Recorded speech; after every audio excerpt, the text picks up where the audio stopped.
compartido la que tengo y la manejo así. Déjame compartir la que yo tengo, que es más fácil para mí. Ok. ¿La ven? Sí, maestro.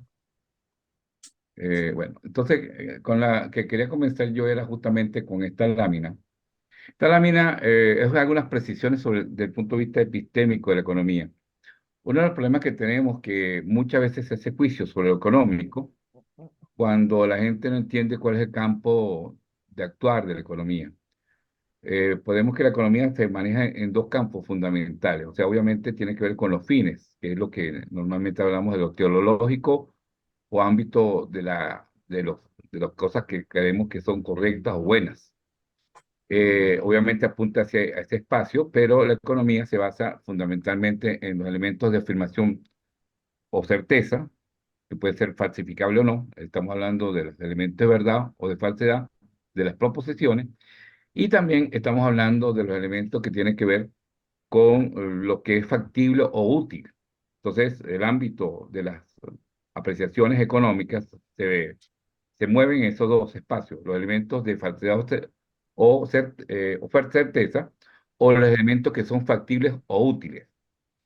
Más allá de eso, la economía no pretende dictar cátedra sobre lo que es bueno o es malo, simplemente, dado unos fines, buscamos conseguirlos de la manera más adecuada, más eficiente, con el menor costo posible, con el mayor logro. Entonces, es una de las cosas que tenemos que entender la economía. Lo segundo es que la economía es una ciencia compleja.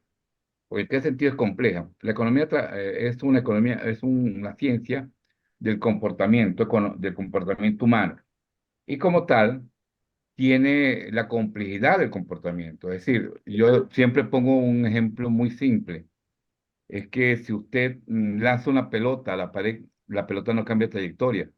Trata de lanzar a una persona, especialmente si una mujer, a la pared para que vea cómo voltea y le da un golpe en su cara por haber atrevido a enviar a la pared. O sea, estamos trabajando con seres que piensan y actúan y pueden cambiar la trayectoria a la cual la dirección que uno quiere mover. Entonces, la economía desde ese punto de vista, obviamente, trabaja con un enfoque probabilístico. Ninguna ley económica tiene una certeza del 100%, pero sin embargo, ningún modelo de ciencia, porque la ciencia son modelos, no es la realidad, son modelos, simplificaciones de realidad a través de modelos, puede captar toda la complejidad de la vida humana, pero podemos trabajar con comportamientos probables o los más probables o comportamientos medios. El comportamiento medio más probable, y eso con eso es lo que trabajamos. Nosotros no trabajamos con las personas, o sea, no trabajamos una escala de 100%, sino que a las escalas hacemos un modelo, modelo, el cual asumimos que puede tener ciertos comportamientos más probables. Ese es otro elemento. Entonces, la economía no es una ciencia, eh, digamos, que no es una regla que se cumple porque trabaja con seres humanos y por lo tanto el acto humano es complejo. Lo otro, la economía es parte de la vida activa, no de la vida contemplativa. No trabajamos con un mundo ideal, no trabajamos en el mundo ni de la religión ni del mundo de la filosofía, sino trabajamos con elementos de orden concreto, con la vida activa, en donde hay esfuerzo, trabajo, necesidades, no hay abundancia. Y como estamos en un mundo de necesidad, estamos trabajando en este tema en cuanto a que es contra la realidad con la que nos enfrentamos, una realidad que de por sí, al trabajar con seres humanos, es compleja. Aun cuando el modelo sea totalmente conocida las variables, sin embargo, el número de combinaciones posibles de esa variable puede ser muy alto. Un sistema de dos variables puede tener cuatro soluciones posibles si usamos las reglas de 2 a la n por n menos uno. Pero si usamos esta misma regla y tenemos cinco variables, podemos encontrar más de 1.048.000 estados posibles o soluciones alternativas. Es decir, la posibilidad de que un evento de ese 1.048.000 en un sistema de cinco variables pueda ocurrir, tiene una baja probabilidad. O sea, uno sobre 1.048.000. Tiene una probabilidad baja, pero en estadística sabemos que una probabilidad que tiende a cero no significa que no ocurra, puede ocurrir. Si no, nadie se ganaría la lotería. Y lo último que quiero hacer esta precisión, esta introducción, es que la economía es uno de los cuatro grandes problemas de la existencia humana. O sea, la vida activa es nacer y morir, pero en el medio de ese nacer y morir tenemos otros grandes verbos, otros grandes problemas. Cuando enfrentamos la realidad al llegar a la vida, el primer problema que tenemos que enfrentar es qué nos sirve y qué no nos sirve, qué conocemos y qué no podemos conocer, qué nos puede ser, o sea, qué cosas no nos matan y qué cosas nos alimentan. Y eso es conocer y cultivarse sobre el conocimiento, que es el primer problema fundamental, que es la cultura. El segundo gran problema es cómo transformamos lo conocido, esa naturaleza a la cual nos enfrentamos, que no la creamos, sino la encontramos, cómo la transformamos para que nos sea útil. Y ese es el segundo gran problema, que es el problema que transformamos eso con nuestro trabajo y lo adaptamos a nuestras necesidades. Al adaptarlo a nuestras necesidades y al hacer un esfuerzo, convertir y tratar de usar el mínimo esfuerzo necesario para convertir eso en algo que nos sirva, es el problema económico. Hay otro segundo problema. En este caso, lo económico trata con las cosas y utiliza las cosas. En el caso, pero hay cosas, hay situaciones que no trabajamos con cosas, sino con personas. Nos relacionamos con personas y al relacionarnos con personas, estamos trabajando con gente que queremos o odiamos. Con esas personas que queremos, a lo mejor queremos hacer una continuidad de vida y hacer con una continuidad de la especie. Ese es el problema del amor. Pero hay otro problema con los que no queremos o no nos interesa quererlos y que tenemos que aprender a convivir sin matarnos. Y es el cuarto gran problema de la vida, de la existencia humana, que es el problema de la convivencia con los que no amamos, que nos podemos incluso odiar. Y ese es el problema de la política. La política nos permite justamente convivir con aquellos que no queremos. El tema del amor y la familia es el problema de la existencia continuada. El- la- ¿Ah? la- Pero no, no que estaba bien, ¿ya? bueno, entonces la transformación de la realidad es hacerla útil para el ser humano. El problema económico y el conocer esa naturaleza es lo que llamamos el problema de la cultura. O sea, esos son pequeñas aproximaciones que quisiera hacer a iniciar porque a veces hacemos algunas observaciones que no corresponden al tema de lo propiamente lo económico. En cuanto al tema que hablamos hoy, vamos a hablar de un tema que estamos hoy en una situación, en un mundo muy complejo. Estamos en contexto internacional donde hay reordenamiento de los espacios geopolíticos. Tenemos China, Rusia, el Irán, Europa, Taiwán, Estados Unidos. O sea, quieren hacer una reconfiguración del espacio geopolítico. Están los retadores y están los que están en el juego ya, los incumbentes, como decimos en economía, los que ya están en el mercado.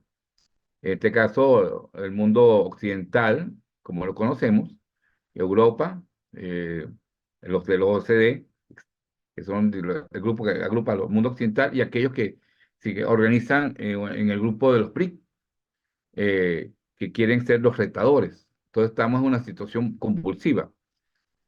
También estos retadores quieren hacer su espacio comercial y su negocio.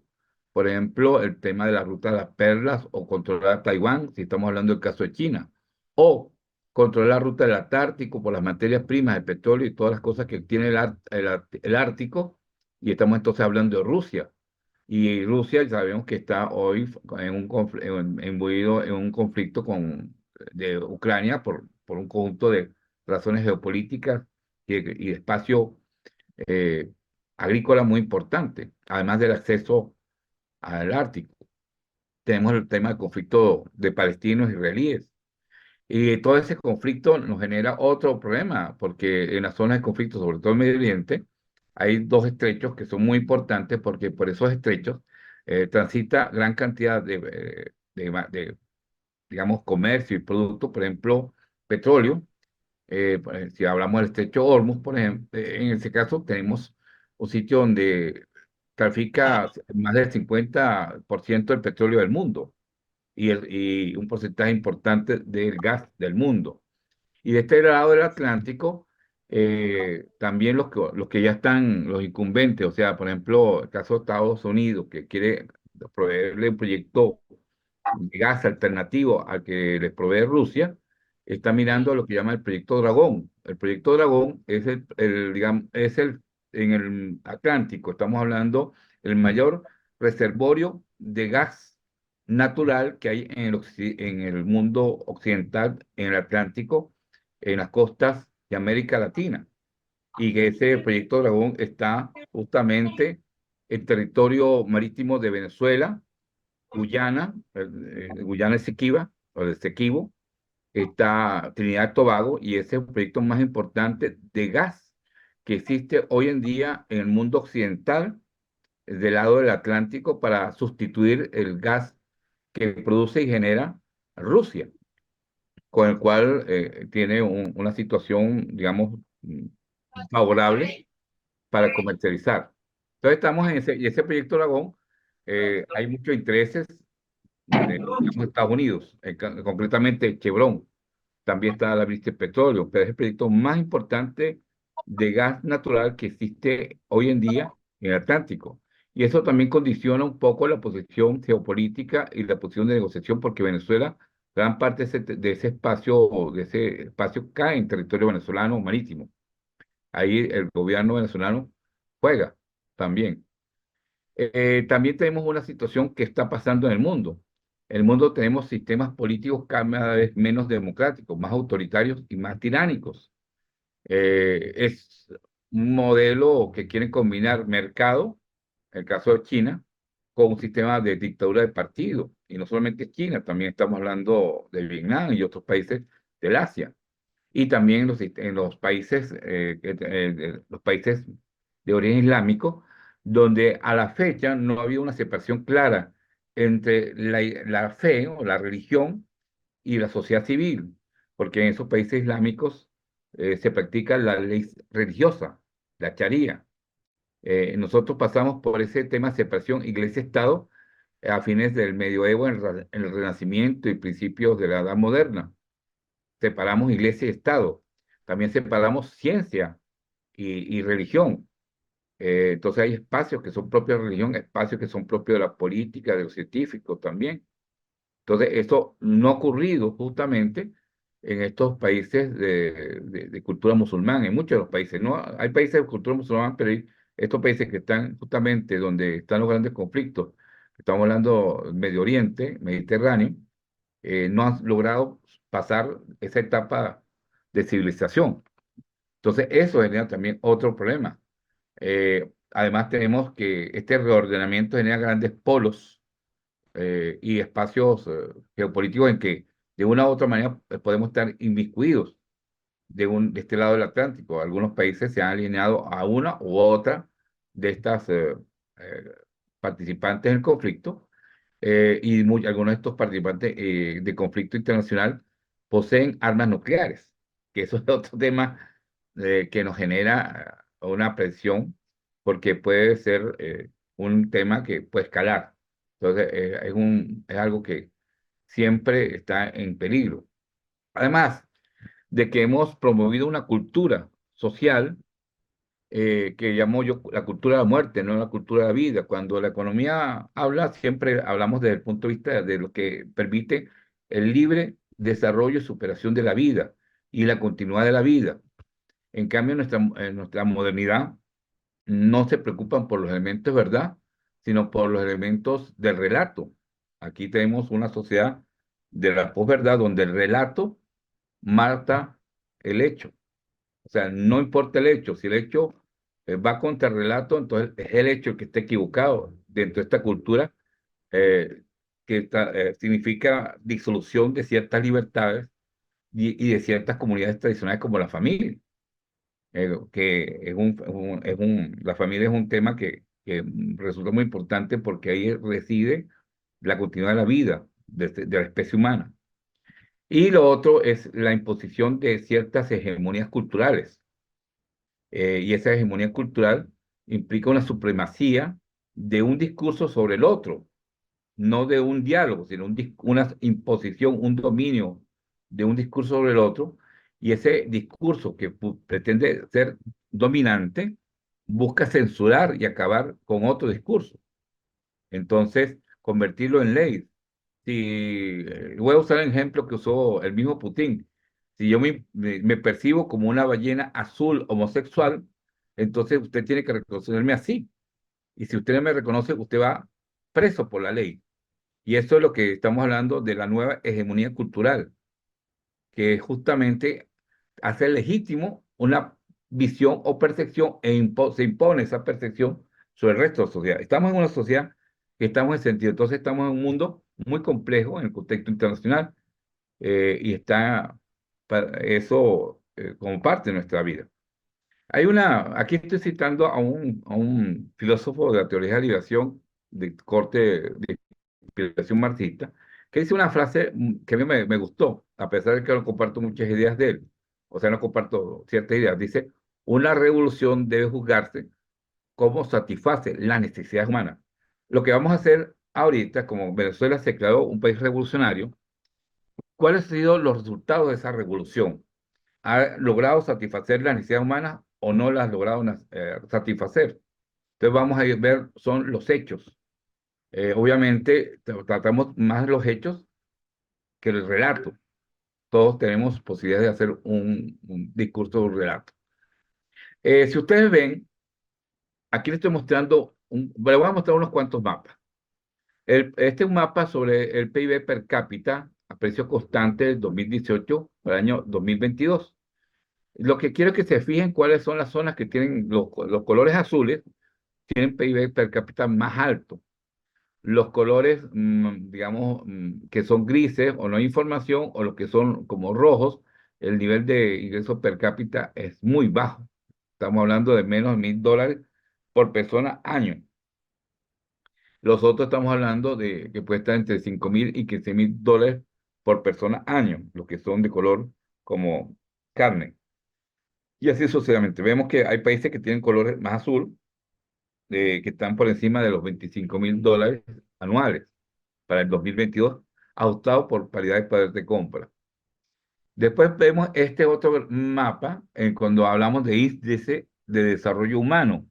El índice de desarrollo humano implica que tiene no solamente ingresos suficientes, sino condiciones de salud, condiciones de educación, condiciones de seguridad, condiciones de bienestar. Y si usted se superpone el mapa anterior con el mapa siguiente, encuentra que coincide los países de mayor ingreso per cápita, coincide con los países, en su mayoría, que tienen mayor índice de desarrollo humano. O sea, los que tienen más alto índice de desarrollo humano son los países que tienen ingresos de Producto Interno Bruto por persona altos. Y los que están, digamos, muy altos y los que están bajos coinciden justamente también con los que tienen menor ingreso de PIB per cápita anual. Entonces, si lo vemos de nuevo, superponemos uno con el otro y nos damos cuenta que hay una coincidencia. Pero vamos a un tercer índice, que es el índice de esperanza de vida. Y si ustedes se miran el índice de esperanza de vida, aquellos países que tienen una esperanza de vida mayor de 80 años o mayor de 75 años pueden tener un mayor nivel de índice de desarrollo humano y también un nivel de Producto Interno Bruto per cápita mayor. Estamos hablando, por ejemplo, de personas que están entre 70 países 75 o más. Coinciden con el mayor índice de desarrollo humano y coinciden con el mayor PIB per cápita del mundo. O sea, entonces tenemos que estos tres índices, por un lado, el PIB per cápita, el índice de desarrollo humano y la esperanza de vida, son muy coincidentes. Entonces, si usted tiene un indicador de esperanza de vida mayor de 75 años, tiene una alta probabilidad de que tenga usted un nivel de ingreso más alto como país. Pero si tiene un índice de esperanza de vida menor de 75 años, es probable que usted esté en los niveles de ingreso medio. Y si tiene un nivel de esperanza de vida menor de 60 años, usted está realmente en el club, lo que suena así feo decir, pero está en el club de la pobreza, lo que tiene una esperanza de vida menor de 60 años. También podríamos hacerlo incluso con la mortalidad infantil. Vemos que también la relación inversa, existe una relación inversa entre el PIB per cápita, el índice de desarrollo humano y la esperanza de vida con la tasa de mortalidad infantil de los primeros 5 años.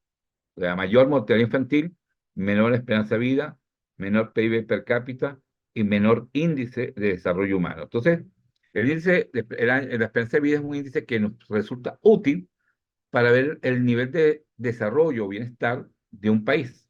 Entonces sabemos que los que están por encima de los 75 años son de alto ingreso. Los que están por debajo de 65, mayores a 70, estamos hablando de ingresos medios bajos, medios bajos. Y los que están menor por 60 años son países que están en una situación de pobreza mundial. Y cuando hablamos de pobreza mundial, decimos que son personas que no son capaces de gastar $3 diarios, o sea, como capacidad de compra. Eso es lo que llamamos pobreza mundial. Personas que no son capaces de llegar a gastar $3 diarios de consumo. Esa es la calificación de pobreza internacional, más que de pobreza, de indigencia. De pobreza está el gasto, aquel que no llega a gastar $6 diarios. Esa es pobreza. El que no llega a gastar $3 diarios es indigente a nivel mundial, en cualquier país del mundo. Entonces, eso nos sirve a nosotros, los economistas, para tener una visión fácil y rápida para clasificar o analizar los países. Por ejemplo, también el índice de desarrollo humano también se vincula con esta capacidad que tienen no solamente de ingresos, sino también la capacidad de crecimiento. Aquí les pongo la predicción que tuvo justamente o lo que propone, lo que informa el Banco Mundial y el Fondo Monetario Internacional sobre el nivel de ingresos por países. Ustedes se verán, ahí está Perú. Por ejemplo, en Perú el ingreso per cápita 12.973 para el año 22, perdón, para el año 22, si mal no recuerdo. Y también vemos que para el año ese tuvo un crecimiento de cero, un crecimiento, perdón, de 2.3, un crecimiento de 2.3. ¿Ok? Entonces tenemos ahí algunos indicadores. PIB per cápita, el promedio de crecimiento, en el caso de Perú, parece fue de 2.3, el promedio de crecimiento entre 2018 y 2023, 2.3 tasa de crecimiento. Y promedio de crecimiento del PIB per cápita en el caso de este periodo de este último año creció en 0% el PIB per cápita. Pero estamos hablando de indicadores. El caso de Venezuela, ahí lo ven, ahí apenas se reporta un nivel de ingreso menor de $6.600 y Venezuela tiene años que no produce reportes estadísticos internacionales, por eso aparece con la letra NA. Estos letras NA es porque Venezuela empezó a presentar indicadores de todo tipo, social, económico, etcétera, muy malos, y entonces Venezuela optó por la mejor estrategia que hacen algunos países, simplemente no informar. Cuando en contaduría, cuando se hace auditoría a una empresa, el peor informe que puede hacer un contador de una empresa es que no se puede informar. Ese es el peor informe de un contador para una empresa, si quiere hacer una auditoría. Venezuela no es auditable, que es lo que nos está diciendo cuando él pone la letra NA. O sea, ni información sobre el crecimiento, ni información eh, sobre el crecimiento per cápita. Apenas el PIB per cápita, que es uno más bajo, en este momento uno más bajo, si no es el más bajo, en América Latina y el Caribe. Aquí les muestro justamente un índice.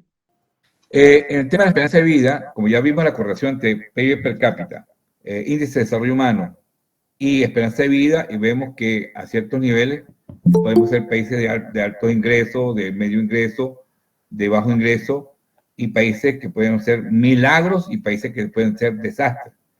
Venezuela está entrando al espacio de países con desastre económico. Para el año 2010, para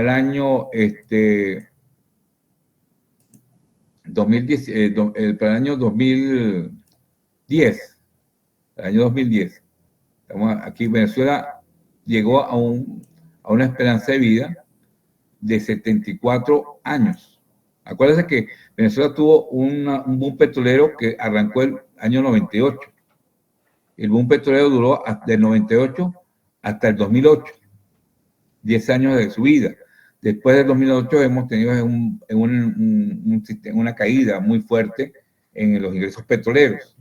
Además que ha habido otro problema, no solamente la caída en el precio internacional del petróleo, sino también caída de la producción, que lo vamos a ver más adelante. Esto genera que la esperanza de vida de Venezuela, de estar por encima de los 74 años, cayó a estar ligeramente por encima de los 70 años. Estamos aquí hablando ligeramente por encima. Y esto es de lo último reportado, que fue el año 2018-2020, por el tema del COVID. Después, bueno, 22. De ahí no se ha reportado más información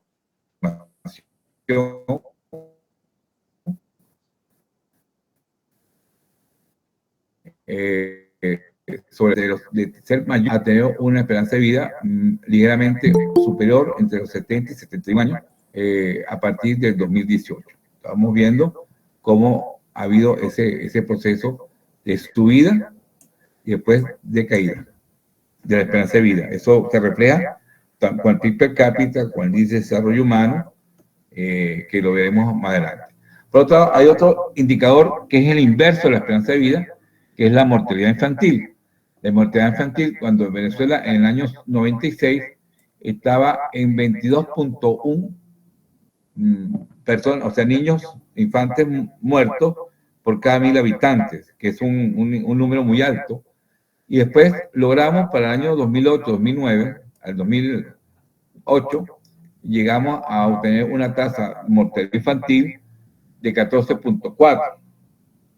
O sea, 14.4 por cada 1.000 habitantes de mortalidad infantil. Luego, esto que después de esta disminución, empezamos a tener, bueno, una situación más o menos estable, y después hemos tenido una subida, quedándose el último informe de reporte, que fue el 2019, en 21.18. O sea, volvimos, retrocedimos del año 95, que estamos en 22, al año 2019, que volvimos a un número alto también de 21 niños que mueren por cada 1.000 habitantes. Ese es un indicador que es más cercano a países mucho más desarrollados. Entonces, pero eso está mostrando un poco la crisis venezolana. Pero hay otros indicadores que también son importantes. Este es el PIB per cápita. Si ustedes se dan cuenta, Venezuela, la línea verde, era mantener un PIB per cápita por encima del promedio de América Latina y el Caribe, que es la línea roja.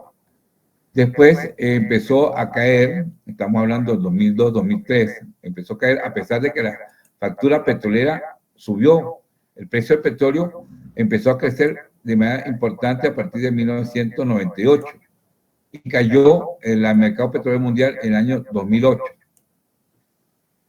Si nosotros vemos, a pesar de que caí el mercado, el ingreso petrolero subía, vemos que el PIB per cápita venezolano era decreciente. Hay una explicación por esto, porque gran parte de ese PIB de esos ingresos por el sector petrolero no se empezaron a dedicar a la actividad productiva petrolera, sino que se dedicaron fue fundamentalmente al financiamiento del apoyo clientelar político. ¿Qué significa eso? De transferencias del sector público hacia el área de consumo y no hacia la inversión ni a mantener el negocio petrolero, sino dedicaron a repartir, a matar la gallina del huevo de oro, a un nivel tal que empezó a crecer las transferencias, sobre todo dirigidas al consumo, crecían a una tasa mayor que el crecimiento de la economía interna, del Producto Interno Bruto. Y llegó un punto en que ya que ese que financió justamente que este crecimiento, se financió un poco con la factura petrolera y con los ingresos, con el endeudamiento, porque ¿qué pasó con Venezuela? El PIB per cápita, por decirlo de una manera muy grotesca, crecía 3, el consumo per cápita crecía 6, pero entonces empezó a usarse el endeudamiento con organismos bilaterales para poder financiar ese crecimiento del 6 de consumo. Es como si usted tuviera una empresa, usted le aumenta el salario a sus trabajadores en 6, pero las ventas suyas crecen solo 2 o 3. Entonces, para mantener ese salario, ese aumento de salario, usted se endeuda a largo plazo no sostenible. Eso es un poco lo que pasó con Venezuela y después, al final, terminó colapsando.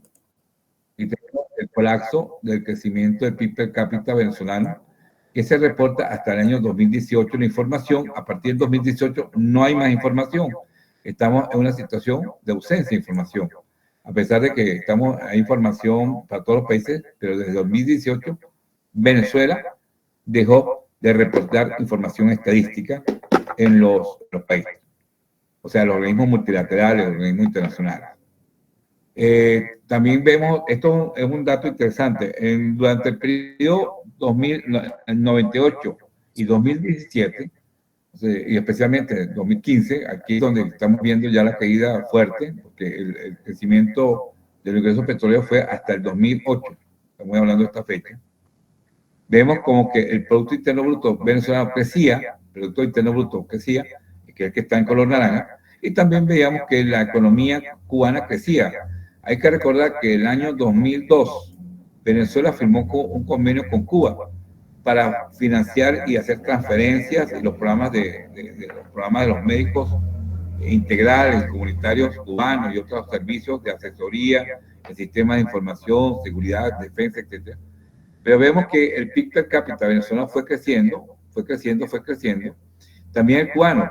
Pero lo que uno puede observar es que el PIB per cápita venezolano creció mucho más que el cubano en ese periodo, hasta el año 2017, que la economía, bueno, después del 2017 lo tocaremos, 2017. Pero que ahí empezó otro problema distinto. Estamos hablando que empezó la caída 2015, concretamente 2015, que ahí empezó la caída del PIB per cápita venezolano especialmente.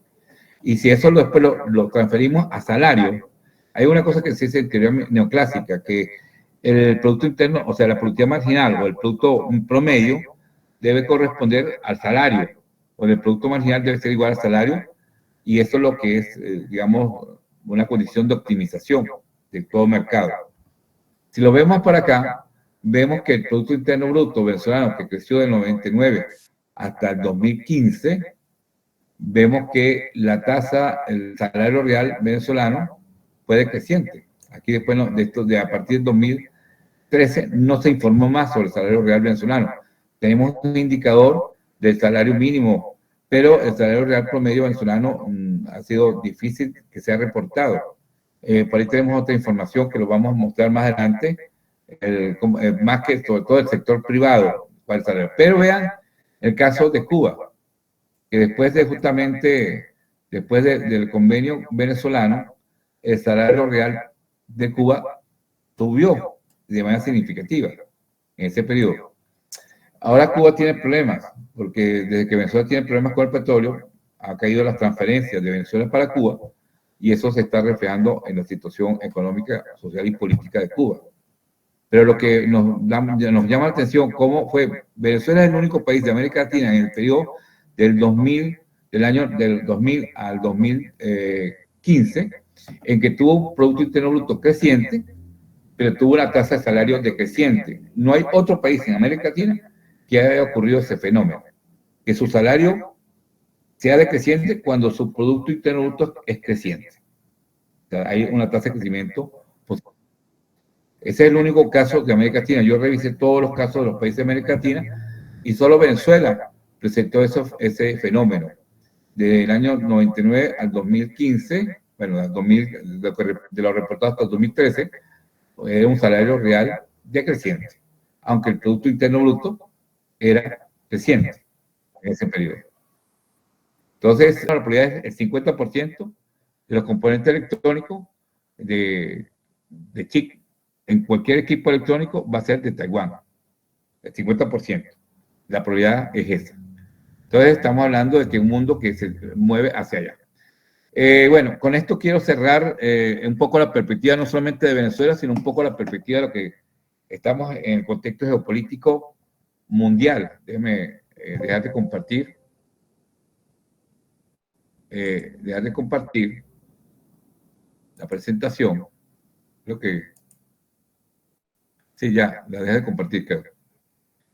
Entonces, bueno, preguntas, si hay preguntas o inquietudes o participaciones, estoy abierto.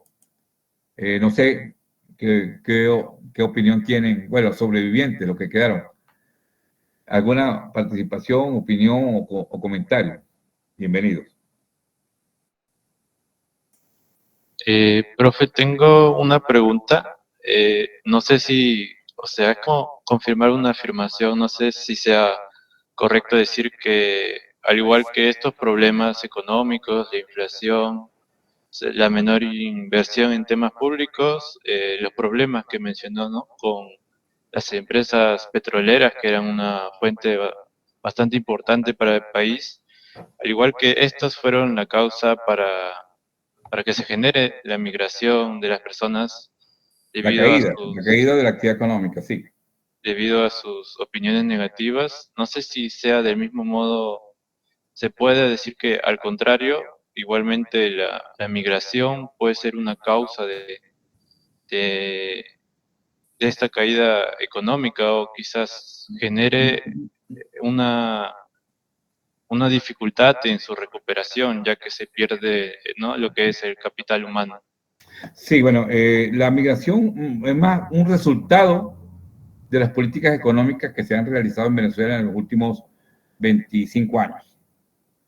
Y en el ajuste que se hizo, el ajuste macroeconómico que se hizo por la situación de que ya no se podía seguir financiando digamos, la fiesta. No se podía seguir financiando la fiesta en Venezuela, que se financió primero con la factura petrolera y después se financió con el endeudamiento. Después del 2017 se le cerró el préstamo, el acceso a los mercados financieros internacionales bilaterales.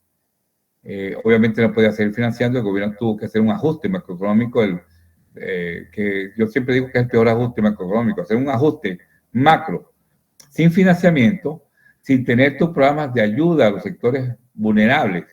Por ejemplo, los sectores más vulnerables siempre, cualquier economía, son los niños y madres en edad de lactancia, o sea, los niños en edad de tomar leche y la madre en gestión, y los adultos mayores. Para eso son los programas sociales que se buscan. Y obviamente, uno de los programas sociales tiene que ir dirigidos especialmente a la población que tiene menos competencias para trabajar. Hay que capacitarla. Usted, por ejemplo, usted cuenta, mujer adulta, sin educación, con hijos de varios hombres, es pobre en cualquier parte del mundo. Pobre en cualquier parte del mundo. Es indigente. Entonces, usted tiene que tener programas sociales que ataquen a la gente, a los sectores más vulnerables. Hablamos de los sectores vulnerables, gente sin capacitación, ayudarlos a capacitarse, los niños en periodo de gestación y lactancia, y sus madres, y los adultos mayores que ya contribuyeron a la actividad económica y merecen un descanso justo. Entonces son los periodos. Entonces, cuando hacen un ajuste, y para eso están los programas de quinta generación de reformas estructurales del Banco Mundial, del Fondo Monetario Internacional, del Banco Interamericano de Desarrollo, para tener fondos no retornables para ayudar justamente a disminuir los efectos negativos en esa población, digamos, población que está en alto nivel de riesgo. Entonces ahí Venezuela no lo hizo.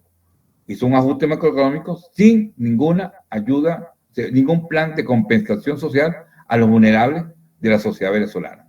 Y obviamente todo eso también generó la situación de pobreza, de necesidad, de indigencia que ocurrió en Venezuela, generó una reacción muy violenta de protesta y donde el gobierno también respondió con mucha fuerza esas reacciones de protesta que hubo en las calles venezolanas, sobre todo en 2017, pero que se empezó a gestar en 2015.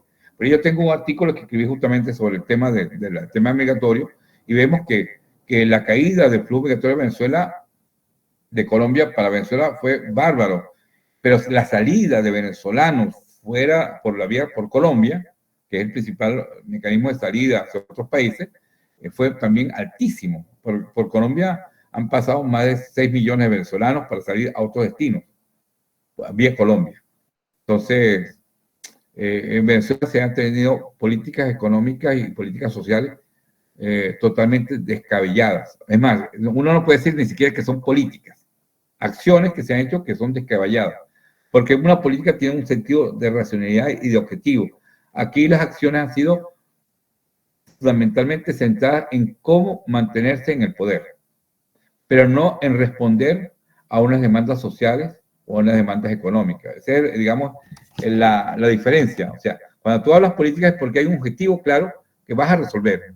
Cuando tienes unas acciones, la acción simplemente es algo reactivo, no hay una planificación. Y el gobierno tuvo una respuesta, una sobrereacción fuertísima, porque se sintió una situación de inseguridad de que podía ser desalojado por estos grupos de protesta que hubo en Venezuela, especialmente el año 2017.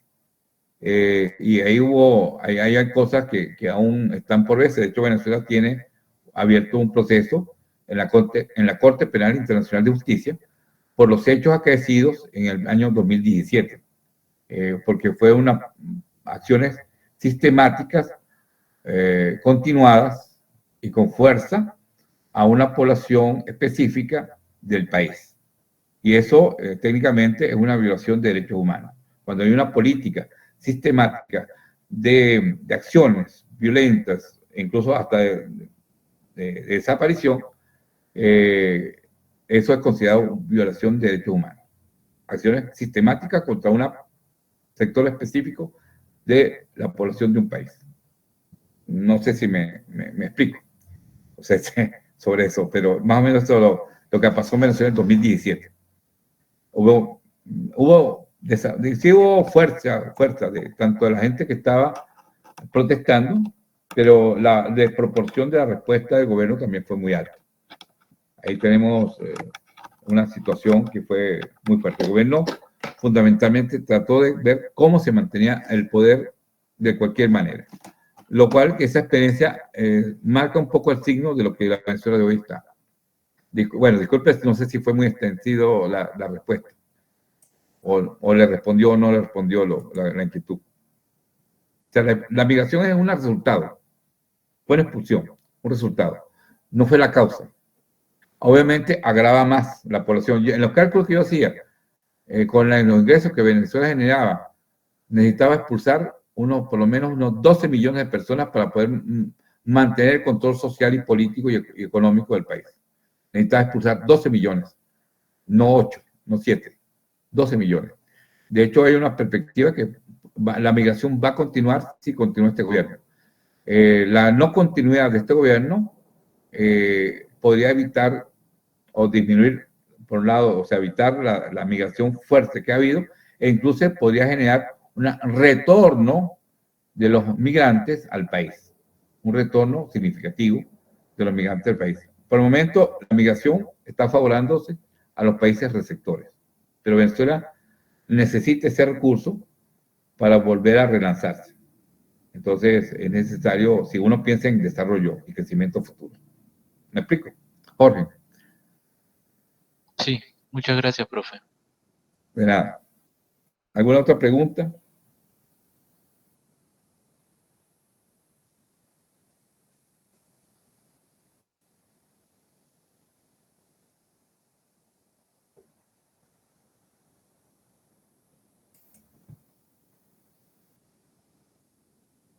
¿Alguna inquietud o alguna cuestión que no le haya quedado claro? De todas maneras, la presentación la tiene usted en su mano. Y las fuentes de donde se sacó la información estadística está en el link, en pie de cada una de las láminas. Porque creo que es importante tener referencia a la fuente de donde se sacó los datos. Espero que no vayan a pensar que estamos pensando en un escenario negro. Venezuela tiene mucha potencialidad. El tema es que hay que cambiar las políticas. Con cambio de política nosotros estamos, aún a pesar de lo que hay sectores que se están reactivando en el sector agrícola, hay sectores sobre todo el sector que tiene potencialidad hacia la agroexportación. Por ejemplo, en esta región, uno de los sectores que se está fortaleciendo es todo el tema del área del café. El área del café está teniendo una fuerte. Aquí hay mucho café de esta región que es de alto nivel, porque por la crisis económica que sufrimos, dejamos de utilizar agroquímicos e insecticidas. Entonces, el café que se está produciendo hoy en Venezuela es un café de muy buen valor, calidad, pero con un menor rendimiento por hectárea porque ya no usa productos agroquímicos o es mínimo la cantidad de agroquímicos que utiliza. Entonces, es un café de muy buen nivel arábigo y con prácticas más orgánicas. Eso lo posiciona bien en el mercado internacional. Entonces, el café venezolano es igual o mejor incluso en algunas cosas con respeto a los colombianos. Entonces, a veces se olvida que Venezuela fue el segundo productor mundial de café a principios del siglo XX, hasta que el petróleo lo desplazó. Entonces tiene una tradición histórica muy fuerte en el tema del café. ¿Pregunta?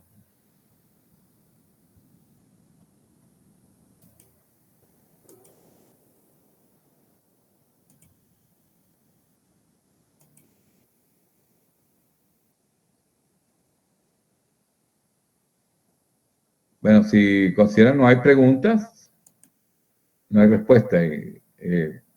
Espero que les haya sido útil la información y toda la información, como le dije, está en la presentación, los datos, las referencias, las fuentes, para que ustedes están todos en el área de estadística, les pueda servir, por lo menos para hacer análisis de los datos, de las cosas que están pasando, por lo menos en Venezuela, también de ese mismo sitio donde yo saqué la información, está mucha información que es la de Perú también. Y ustedes pueden hacer, no sé, un estudio, algo comparativo. ¿Cuál era la pregunta más importante que ustedes tenían, o la inquietud que tenía más importante? Jonathan, Jorge, o Eduardo, o Rocío. ¿Cuál era el interés que había para el tema de Venezuela?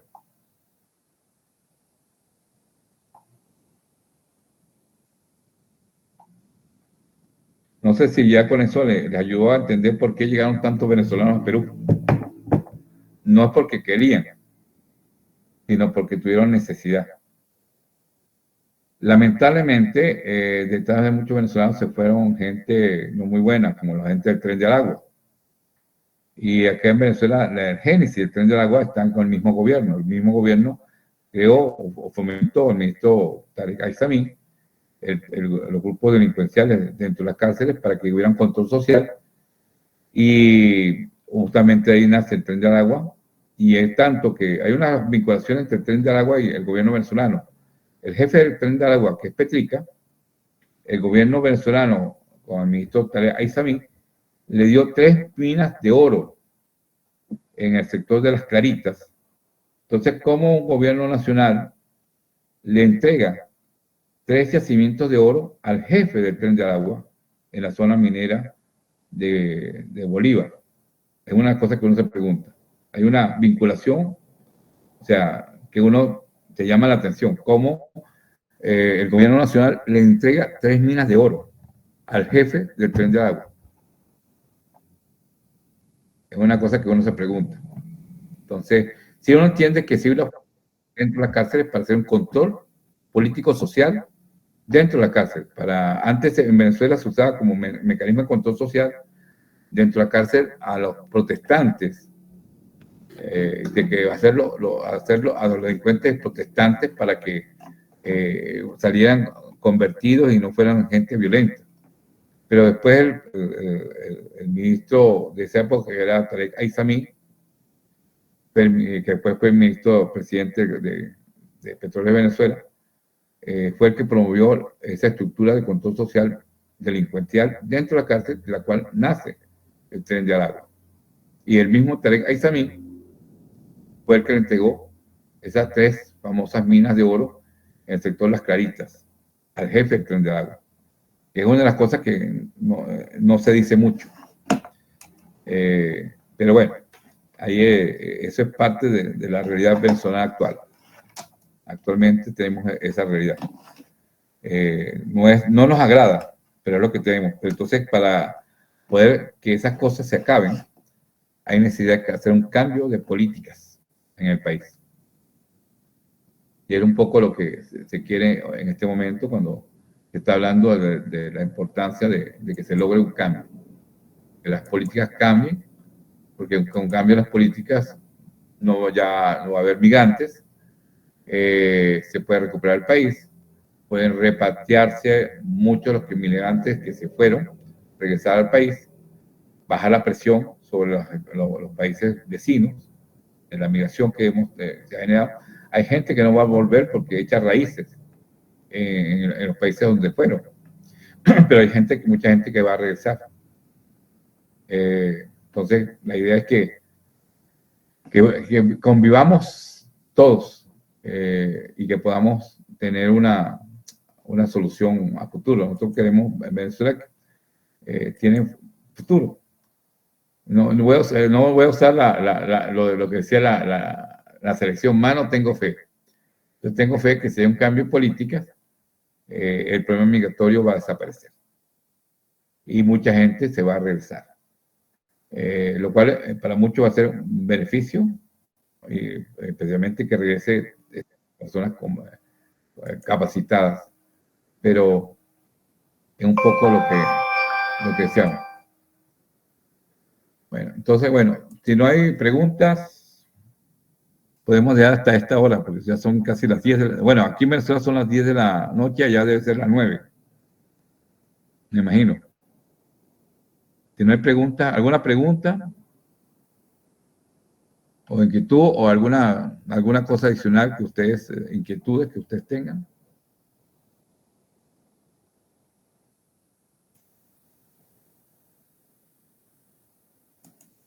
Bueno.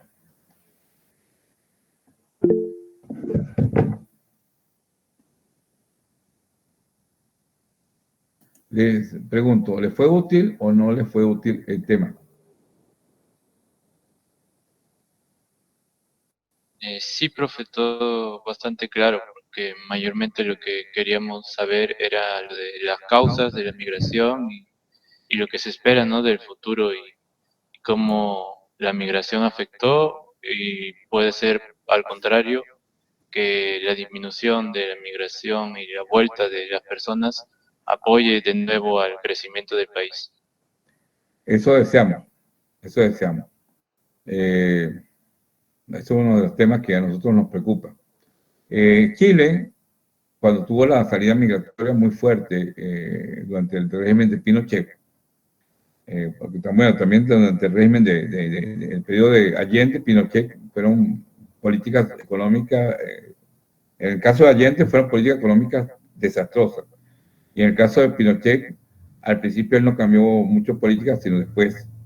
Ahí el arquitecto que hizo el cambio de política muy importante fue Vigil, pero Pinochet, aparte de otras cosas, tuvo una persecución muy fuerte con la población opositora y migró mucha gente muy competente de Chile a otros países. Y después, ¿qué hizo Chile? Chile tuvo un plan de retornados, así se llamaba, el plan de retornados, de cómo ayudar a los que se fueron, que tuvieron tanto tiempo, porque hay que recordar que Pinochet duró casi 2 décadas en el gobierno chileno. Entonces le hizo un plan de retorno que significaba un financiamiento para que las personas se regresaran a Chile y tuvieran dinero para, digamos, para tener una vivienda o una actividad productiva.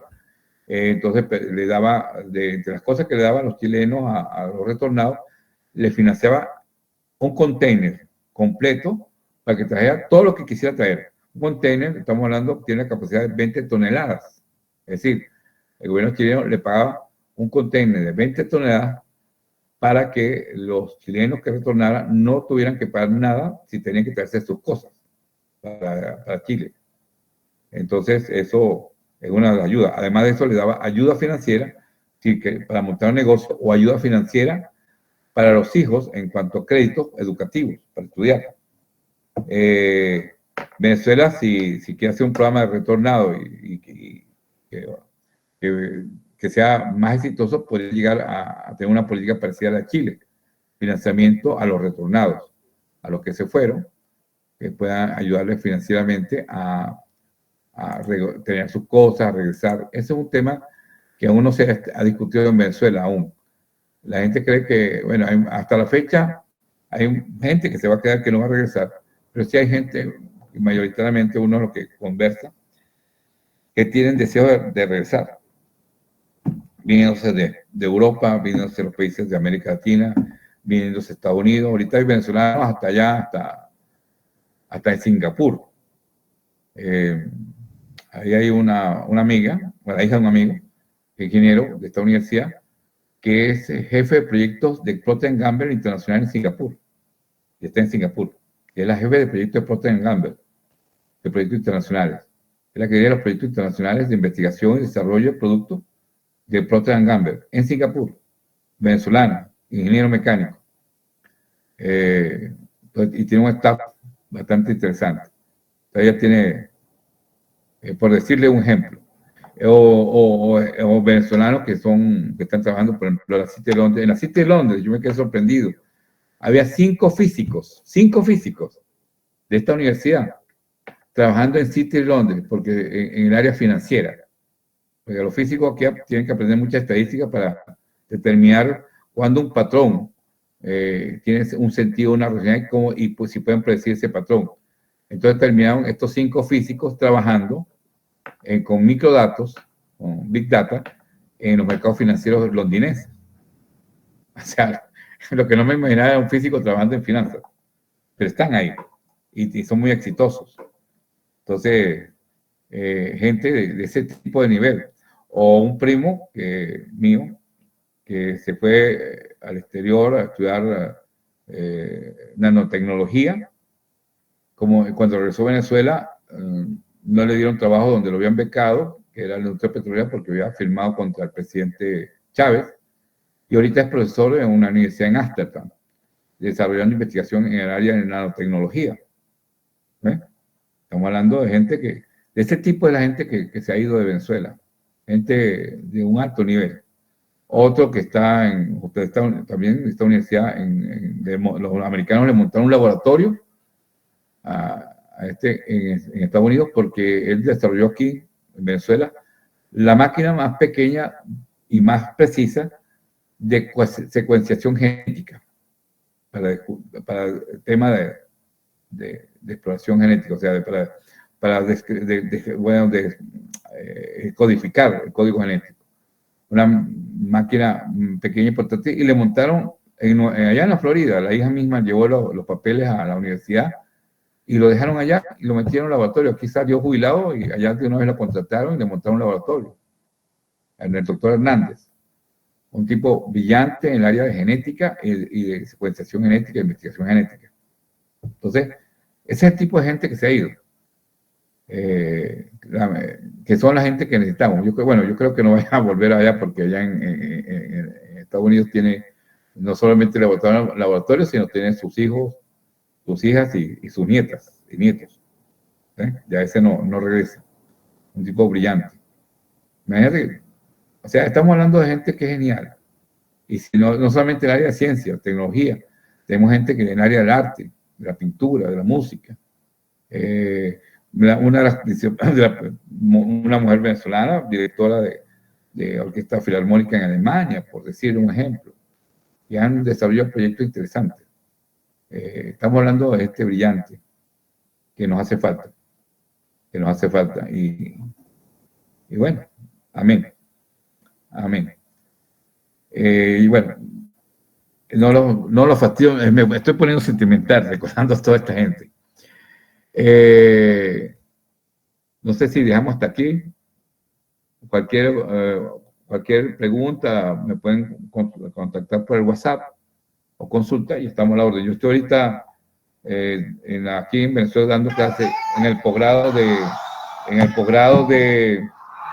Economía de la Universidad Central y el posgrado y posgrado y pregrado de aquí de la universidad. Ustedes, estamos a la orden. Yo estoy trabajando en el tema, mi área de investigación es el área de crecimiento económico, sistemas políticos, comparación de sistemas políticos, económicos e institucionales, temas de inflación, de políticas macroeconómicas, de ajustes y de políticas que tienen que ver con cómo salir, cómo hacer un plan de macroeconómico de crecimiento, desarrollo, con baja inflación o sin inflación. Más o menos esa es mi área de investigación. Sistemas políticos, económicos, institucionales y políticas de crecimiento, desarrollo económico, de desarrollo y crecimiento. Así que en esa área estamos a la orden. La otra área de área de especialidad es el área de teoría de juegos. Los que les gusta la teoría de juegos también es una de mis áreas de interés, en la que he estado trabajando. De hecho, doy clases en posgrado en el área de teoría de juegos, que también es otro área de interés. ¿Ustedes están trabajando en qué temas ahorita allá? Bueno, ok, entonces les deseo buenas noches, descansen y espero que haya sido útil la presentación y les haya aclarado algunas cosas. Un placer y buenas noches. Entonces, me despido. Muchísimas gracias, profe. Muchísimas gracias, maestro, por la información. Muchas gracias a ustedes también y por la paciencia. Muchísimas gracias. Buenas noches, que descansen.